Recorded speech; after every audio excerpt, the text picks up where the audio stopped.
Onye, who be this? Room service, sir. In. Good evening, sir. Your order, sir. My dear? Your order, sir. My order. Yes, sir. What is this? Chopped plantain and chicken. Then apple for digestion.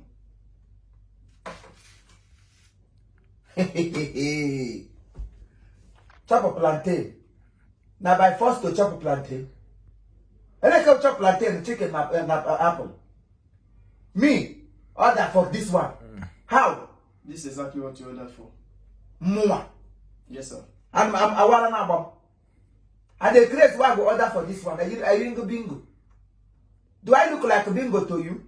How I go order for this one? Are you go children?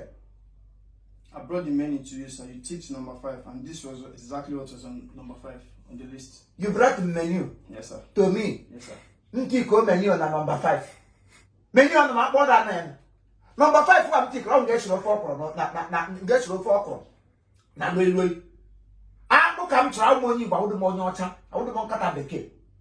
Nyam tro aka wo fufu akpo o ga we mpo e o tedie ye 24 hour.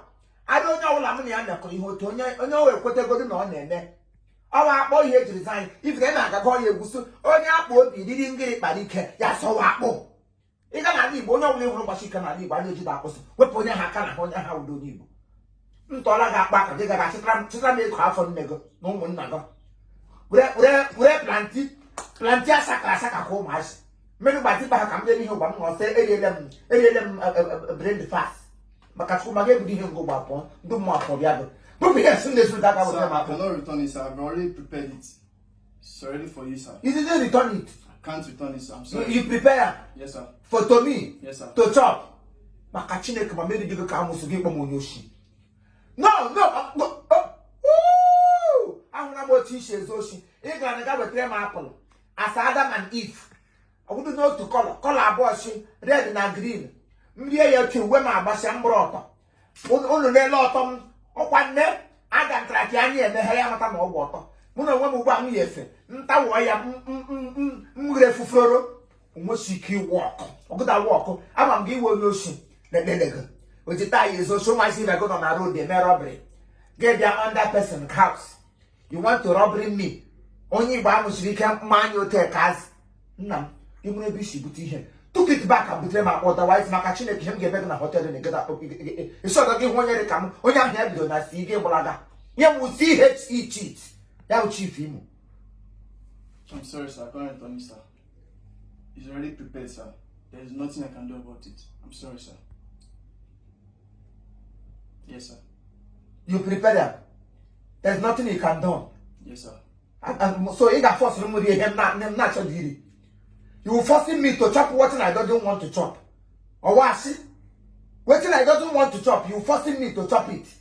Come on, chop him, come on, maybe the camel to chop you like witch. If instead of me is to chop this nonsense, this blanket fool you bring here. Come in and bring camel sushi and walk out. Nothing to happen to me. What an hour. Took it back. Bring me fufapo. Sir, I'm sorry, sir. This is your bill, sir. It's already prepared. This is the bill. 12,500 naira. For the food you ordered, sir. 12,500 naira. The food that they bring am this one. Just this. 12,512 naira. Exactly what you ordered, sir. I won't buy the hotel. But well, you big a mulon. You give 12,000. You go 12,000 power. Come on, they want to break up your quaram. So get through. Oh, go 12,000 buy the rubber. I'm a 1 year war. On the last school, go there. We went to go no Majona Hotel. We read the Maganolo. Whatever buy the get on the man. I saw it's the way you thief in here. It's the way me, man, thief money doesn't give it to you. Mostly king again. When you have 12,000 naira. New one, not pocket here. Here, hotel. You know what from. But sir, I'm sorry. Sir. I'm sorry, sir. You've eaten it, sir. That means you have to pay for the order. You've eaten it. Here I'm the one that can eat. It's yours already, sir. Oh yeah, you're sorry. I'm sorry. Look at you, 12 naira. I'm sorry, sir. I'm sorry, sir. I'm dropping it for you, sir, because it's your order and you've already touched it. So I'm sorry. I'm sorry, sir. I'm sorry, sir. And I'm coming back to you because I don't want problem. But if you want problem, we'll give you problem in this place. This is Lagos, sir. Ekolo Waba Eko. So if you want problem, we'll give you problem, sir. I'm coming back for you. I walk out on me. Eh? I walk out on me. Nigga, I'm money granite.